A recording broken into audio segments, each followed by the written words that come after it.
Go live. We're live.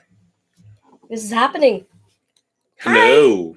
Hi, everybody. Okay, so I've got a couple cameras going. Let me double check and make sure things are kosher here. Anyways, if all else fails, we're just gonna point the camera and hold things up. We are unboxing the Harry Potter adventure game models, which are, I mean, they're not the first night miniature resin we've handled, I guess, in that we got to play a game of DC Universe. Multiverse or Universe. Yeah, DC Universe at Adepticon, a demo game. Thank you, John, for running that for us, by the way.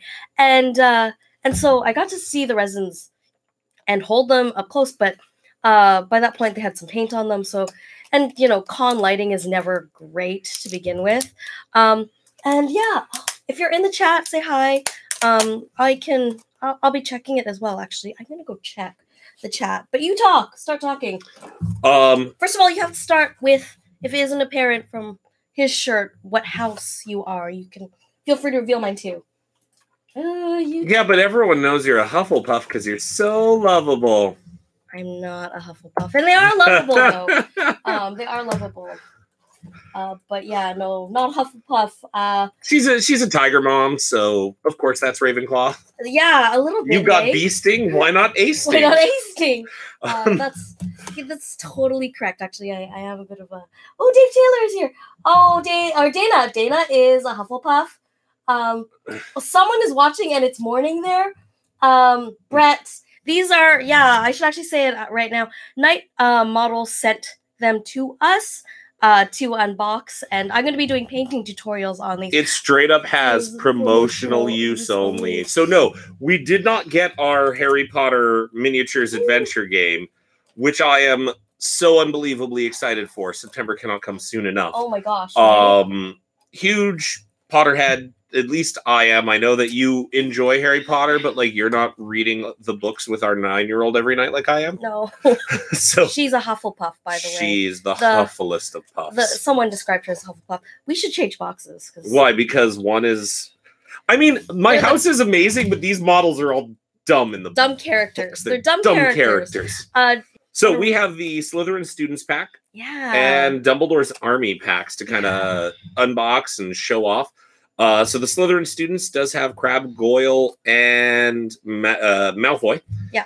And the Dumbledore's Army has Ginny, Cho, and Luna. Nice. 2 out of 3 are Ravenclaws. Yeah. Because they're awesome. And when I think Luna Lovegood, I think Ravenclaw. I mean, she is absolutely Ravenclaw, but she's a Ravenclaw the way that Crabbe and Goyle are Slytherins. No. She knows a lot of stuff that other people don't know, though, because, you know, it's a thing. So I'm cracking open the boxers. Bases. Oh my god. Okay, so these bases aren't like plastic. These might be. I have a feeling they might be producing these in plastic if they're doing a run. But if they're not, if they're all resin, you can see the bases are actually textured. Let me do the hand thing. It'll focus in, hopefully. Yeah, look at that. So it's got the textured cobblestone on it, which is a lovely touch. I'm going to stick them in here and we can see. I'm looking right now at the resin and I'm looking for like mold lines or other like imperfections. They're pretty good actually. Like nothing, a little bit of cleanup with an X-Acto knife, like small, tiny, almost imperceptible seams. Cho, they're quite beautifully tooled, but holy smokes, I'm already feeling a little bit intimidated looking at these miniatures. Oh, okay, so I mean, like, yes, these minis are incredibly detailed, and the studio paint schemes are painted by people who paint better when they're half asleep and hungover than I will ever paint in my entire life. However, when you look at the scale of these minis, these are very reminiscent of Lord of the Rings true scale. And they remind me of, like, in terms of the sculpting. I think they're going to actually paint very quickly by virtue of the fact that school uniforms are like real easy basic colors. Black cloaks. But mostly because of how small they are. You don't have exaggerated detail. Each of these wizards does not have 51 different wands sculpted onto them. And they're very true to the likenesses of the film I'm characters. Hold this up to the camera so you can see a little bit better, hopefully. That's Cho, and what actually, when I look at these plastics, they remind me of the detail that is in, or this resin, it reminds me of the detail that's in Malifaux, like the plastic sculpts, but without the heinous Ginny Weasley has a hole in her stocking. No way. No way. Which is the most Weasley thing ever. I love it. Oh my god, legit. That's totally so yeah, I mean, they are phenomenal sculpts. They are so true to the film license that Night Models has. Honestly, you know, when we saw that Voldemort last year, it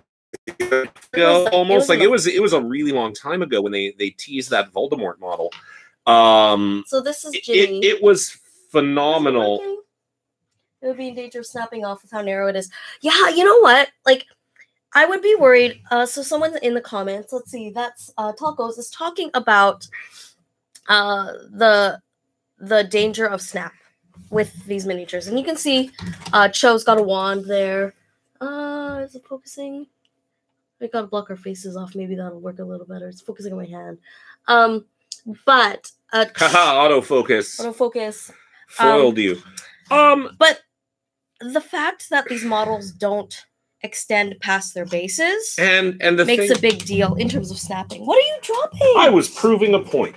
What I was going to say is this isn't it doesn't feel like a brittle resin, okay? No, it doesn't feel like a We've brittle both worked resin. with plenty of Forge World. Yeah. And Forge World is very brittle with the resin that they use and very prone to snapping, at least on the finicky small bits like this. Yeah. Like, even when you look at Ginny's wand here, it's, first of all, ramrod straight, and anyone that's done a lot of minis, especially in plastics or resin, who has had like halberds. Yeah, like the plastic, like curved. PVC plastic has a tendency to curve.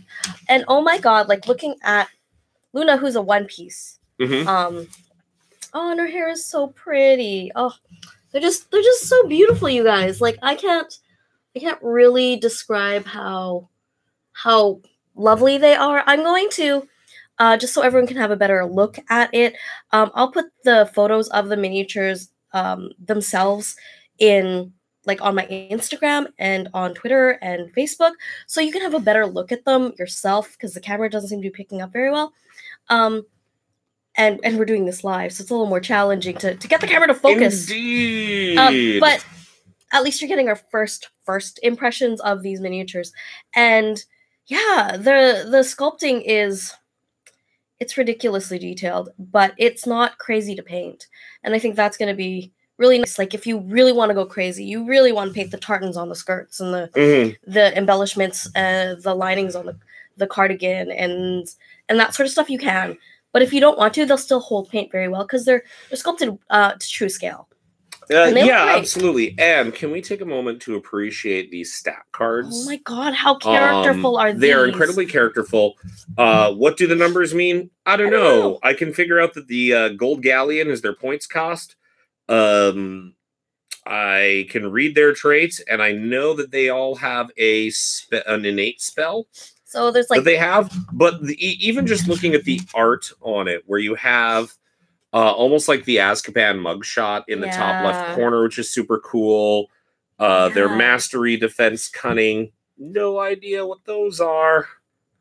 But they all have mastery. Why does Ginny have a magic of 3? Because she has a temper of 4. But Cho has a magic of 4. Ginny is a BAM. That's like, I love Cho. Yeah, but temper 4, that's why. Gotcha. And then it also came with additional spell cards, potions, and upgrades for the book. Beautiful looking. Or for the game that you'd be able to do. We don't have rules. So we have literally no rules, nor do we have like the play surface, because I know that the Adventures miniature game is a board game style, a tabletop game kind of like that runs off of like a square grid, I believe, from the screenshots I've looked at.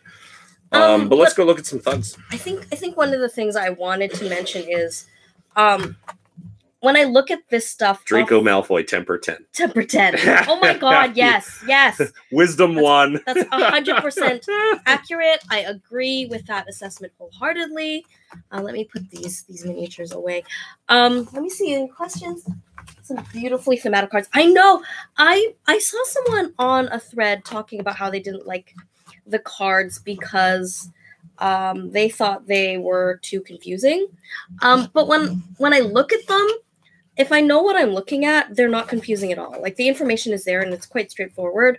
But the extraneous art, I guess, for lack of a better term, is something that I think is very characterful and quite immersive, and I love that. And the other thing is are these all One Pieces? No. No. You will notice that Draco's one hand is missing, and I can never tell. So I did a dry fit with Cho Chang, her two body pieces, her legs and her top, and they fit perfectly. Like, I think I might have to use a thin super glue to glue these together rather than the gel that we that I tend to love, because it kind of works as both a minor gap fill, and it holds quite well. But for how perfect the joins are, it's forgiving, but it's also like there is no gap. Look at the back of the dark art spell. Whoa, look at Crucio, man. Because it's a dark art. It's an unforgivable curse. I love it. This is yeah, we're geeking out a little bit hard if you couldn't tell. Let's see here. So Malfoy, like, I mean, come on. Again, the photos will go up on Instagram, but oh my god, how beautiful. All right, so yeah, I'm looking at these guys, and like even I think what's interesting is the male bodies compared to the female, because like the Dumbledore's Army Starter Pack is an all female box.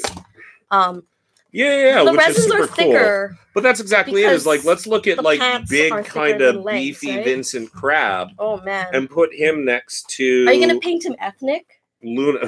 Well, which movie?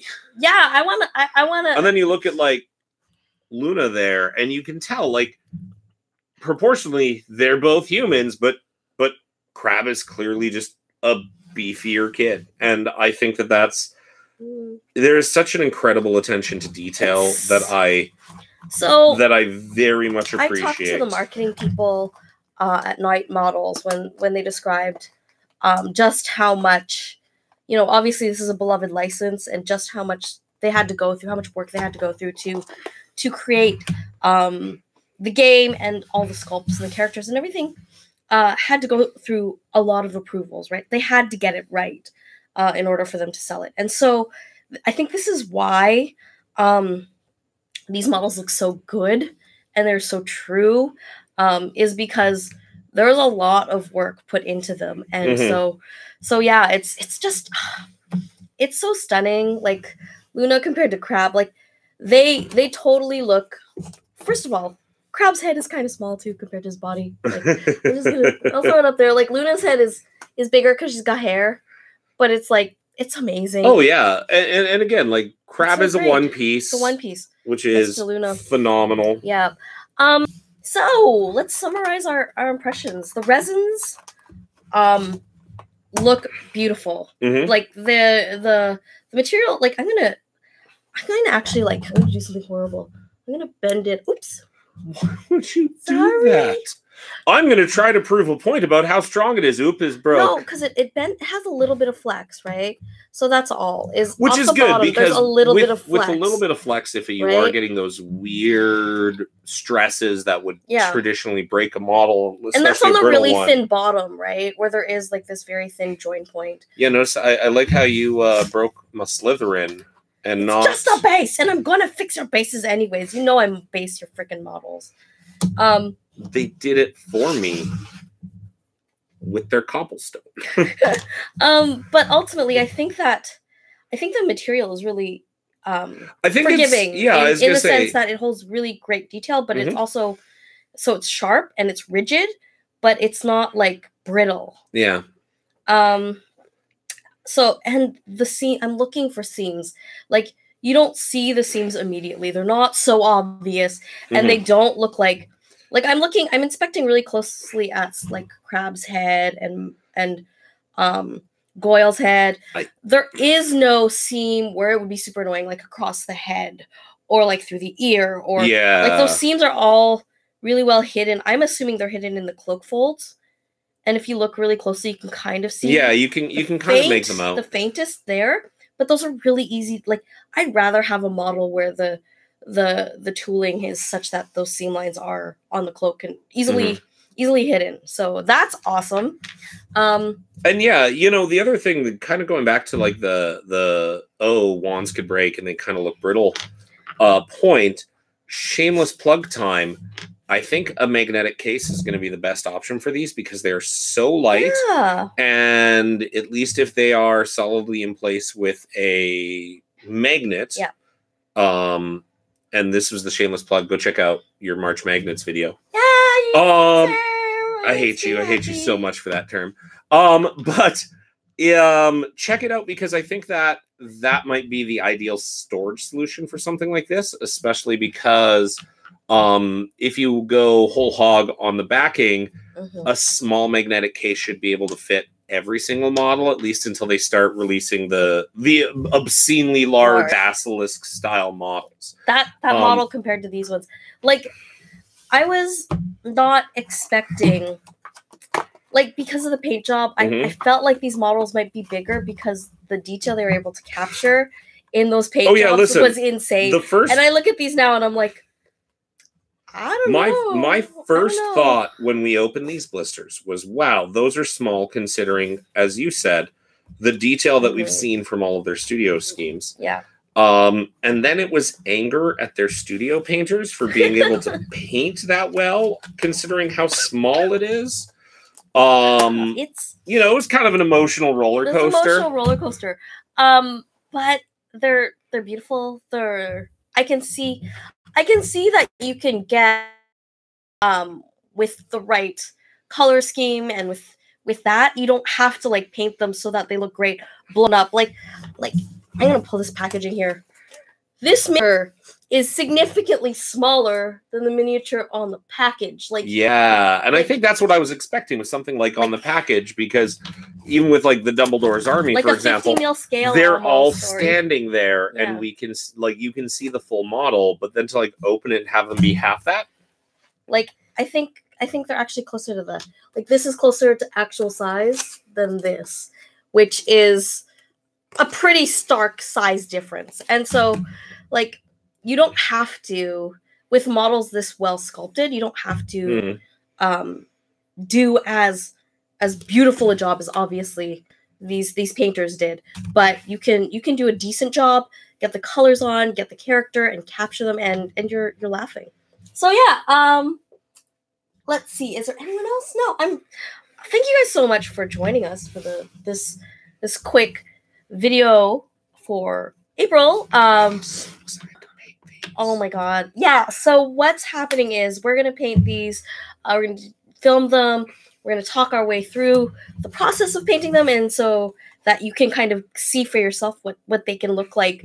Obviously, we're not professional painters, but we're gamer level painters. And we're going to be playing this game with our daughter, so we're not going to paint miniatures to standard where if she, say, drops one on the ground, we would be heartbroken. Oh, you mean like the shadow behind his arms? Oh yeah, that's not a thing. Shadow behind arms. That is well above my pay grade of painting. Yeah, that's not a thing. I'm not that crazy, but because these are game pieces after all, right?